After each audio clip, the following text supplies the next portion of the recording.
안녕하세요. BTX입니다. 오늘은 민수기 33장을 같이 살펴보겠습니다. 33장은 이스라엘이 애굽을 떠나서 모압 평지에 이르기까지 진을 쳤던 42개 지역의 목록들을 소개합니다. 이 지명들의 위치는 오늘날 확실한 것이 하나도 없어서 그 위치를 재구성하기가 힘듭니다. 어쨌든 이 지명들을 회고함으로 하나님이 그동안 인도하신 은혜를 돌아보게 합니다. 대오를 갖추어라는 표현은 군사적인 의미로서 이스라엘의 여정은 하나님의 군대의 행군이라는 말입니다. 최고 사령관은 모세와 아론이 아닌 여호와 하나님을 가리키고 노정은 이스라엘 자손이 진을 친 곳을 가리킵니다. 모세는 하나님의 명령을 따라서 이스라엘 군대의 노정을 기록하였습니다. 이 여정은 6월절 다음 날인 정월 15일에 라암셋을 떠남으로 시작되었습니다. 출애굽이 시작될 때 당시 애굽의 장자들의 장례가 진행되고 있었고 애굽인들의 신들에게도 하나님이 벌을 주셨습니다. 이처럼 이스라엘은 신과 인간의 양 측면에서 모두 승리를 거두었습니다. 따라서 이스라엘 자손은 애굽인들 앞에서 큰 권능으로 의기양양하게 나온 것입니다. 즉 승리한 부대가 개선 행진을 하듯이 한껏 두 손을 들고 걸어가는 것과 같은 모습으로 애굽을 빠져나온 것이죠. 여호와 하나님은 40년 전에 이렇게 엄청난 일을 행하신 분이라는 것을 다시금 출애굽 2세대 군대에게도 상기시키고 계십니다. 그러므로 앞으로 정복 전쟁을 벌이게 될 가나안으로의 진군을 두려워하지 말라라는 메시지를 주시는 것이죠. 9절은 마라 다음의 장소인 엘림에 대한 구체적인 내용을 다룹니다. 이스라엘은 마라에서 쓴 물과 단물, 그리고 결국 엘림에서 풍성한 물을 경험하였습니다. 하나님에 대한 긍정적인 경험을 회고하고 있는 것이죠. 그러나 르비딤에서는 백성이 마실 물이 없었다라고 기록합니다. 거기서 이스라엘은 하나님께 불평하고 여호와께서 자기 중에 계신가 안 계신가 라며 시험하였습니다. 이것은 초기 광야 생활의 부정적인 이미지입니다. 이렇게 광야 생활은 긍정과 부정의 경험들의 연속이라고 할 수 있습니다. 18절 끝의 린마에서부터 에시온 게벨까지의 지명들은 모세오경 내에서 거의 언급이 전무한 장소들입니다. 가데스에서 이스라엘은 광야를 방황하게 되었고 방황이 끝날 무렵 가데스로 다시 돌아왔으며 이제 새로이 가나안을 향해 출발하게 됩니다. 38절을 보시면 출애굽 후 40년째 되던 5월 1일에 아론은 123살에 호르산에서 죽음을 맞이합니다. 아론은 무리바 사건에서 모세와 더불어 하나님을 거역하고 하나님의 거룩하심을 나타내지 못했기 때문입니다. 그러나 40절에는 아랏 왕과의 전투에서 출애굽 2세대가 처음으로 승리를 거두게 됩니다. 41절부터 49절은 호르산에서부터 모압 평지까지의 여정을 묘사합니다. 모압 평지의 진영이 벳 여시못에서부터 아벨 시딤에 펼쳐졌습니다.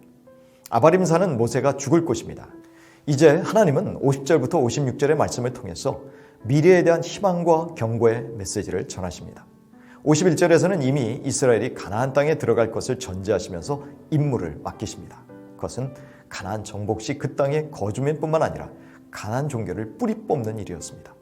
그런 후에 이스라엘은 비로소 가나안 땅을 소유하며 살아갈 수 있습니다.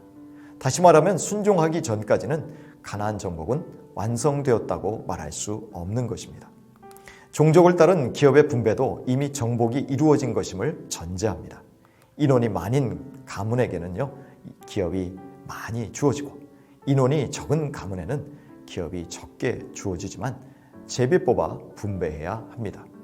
하지만 가나안인들을 완전히 몰아내지 못할 경우는 가나안인들이 이스라엘 백성들의 눈에 가시와 옆구리에 찌르는 것이 될 것입니다. 즉 그 땅의 원주민들이 이스라엘 백성을 날카롭게 괴롭히게 될 것입니다. 그들이 적은 숫자라고 할지라도 이스라엘의 미래에 큰 문제거리가 된다는 의미입니다.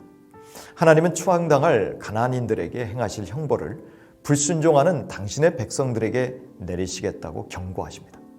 이처럼 약속의 땅이 주어지고 분배될 것이지만 하나님의 뜻에 순종하지 않는다면 누리지 못하고 기업에서 쫓겨나게 될 것이라고 경고하십니다. 33장에 소개되는 긴 여정은 하나님의 신실하심의 증거이기도 하고 이 모든 크고 작은 장애물들을 통과하게 하신 하나님이 이스라엘 백성들을 가나안 땅까지 인도하실 것이라는 믿음과 소망의 증거이기도 합니다. 우리에게도 이와 같은 여정들이 과거부터 지금까지 펼쳐졌을 것입니다. 아픔과 좌절을 겪기도 하였고 소망을 품고 흥분과 기대로 가슴 벅찰 때도 있었을 것입니다. 그러나 이제 하나님은 미래로 우리의 시선을 돌리십니다. 우리가 밟는 땅에서 하나님의 통치를 선언하고 온갖 우상들이 점령하는 이 세상에서 하나님만 섬기는 신앙인의 모습을 드러내길 원하십니다. 악은 어떤 모양이라도 버리길 원하십니다. 고린도후서 6장 14절 이하입니다. 너희는 믿지 않는 자와 멍에를 함께 매지 말라. 의와 불법이 어찌 함께하며 빛과 어둠이 어찌 사귀며 그리스도와 벨리알이 어찌 조화되며 믿는 자와 믿지 않는 자가 어찌 상관하며 하나님의 성전과 우상이 어찌 일치가 되리요. 우리는 살아계신 하나님의 성전이라. 결국 하나님의 뜻은 거룩함입니다. 하나님의 기업을 누리며 승리하는 비결은 하나님의 말씀에 배치되는 세상의 문화에 동화되지 않는 것입니다. 오히려 우리를 구원하셔서 세상과 구별되게 하신 하나님께 밀착되어 하나님을 닮아 살아가는 것입니다. 그로 인하여 비록 세상에서 우리의 유업을 잃을 수도 있습니다. 그러나 그것이 오히려 영원한 하나님의 나라를 보존하는 길임을 알아야 합니다. 마태복음 10장 38절 이하입니다. 또 자기 십자가를 지고 나를 따르지 않는 자도 내게 합당하지 아니하니라. 자기 목숨을 얻는 자는 잃을 것이요 나를 위하여 자기 목숨을 잃는 자는 얻으리라.